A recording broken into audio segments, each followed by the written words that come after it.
So we're about halfway through Ramadan and we must have all experienced suhoor tents and iftar across the country. You must be wondering how other parts of the world observe the holiest month of the Islamic calendar. In this KT Explainer video, we are going to tell you all about Ramadan across the world. Of course, the common ritual across the world is that Muslims fast during the daylight hours, which means they refrain from eating and drinking during the day, offer the prayers and also avoid any form of conflict or disagreement during their fast. They all have a shared tradition of fasting, charity and prayer.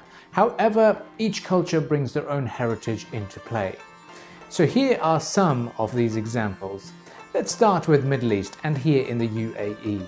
Iftar cannons become a regular attraction during the holy month to signal the iftar time.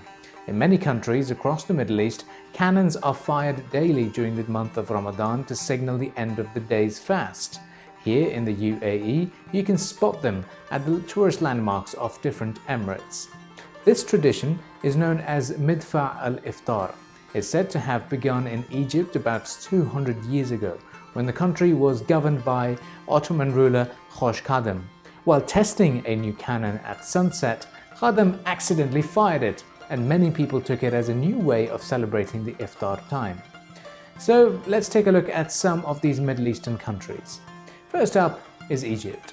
Every year, the people of Egypt welcome Ramadan with colorful fanus.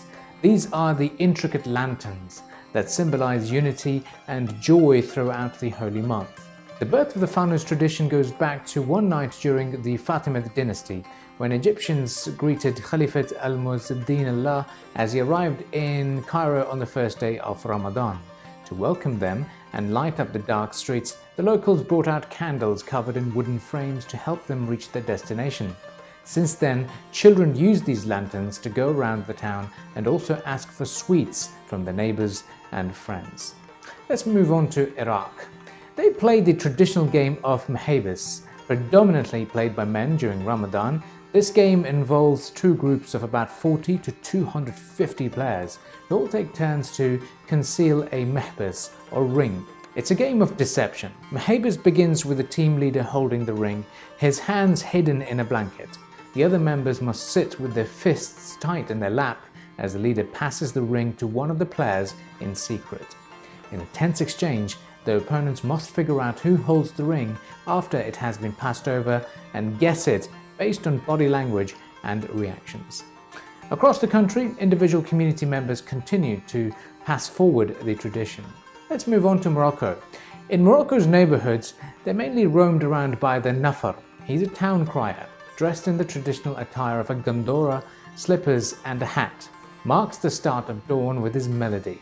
The nafar walks down the street while blowing a horn to wake them up for suhoor. Similarly, in Turkey, there are drummers, dressed in traditional Ottoman costume, including a fez and vest that are both adorned with traditional motifs. As they go around with the davul, which is a Turkish double-headed drum, the Ramadan drummers rely on the generosity of residents to give them tips or even invite them in to share their suhoor meal.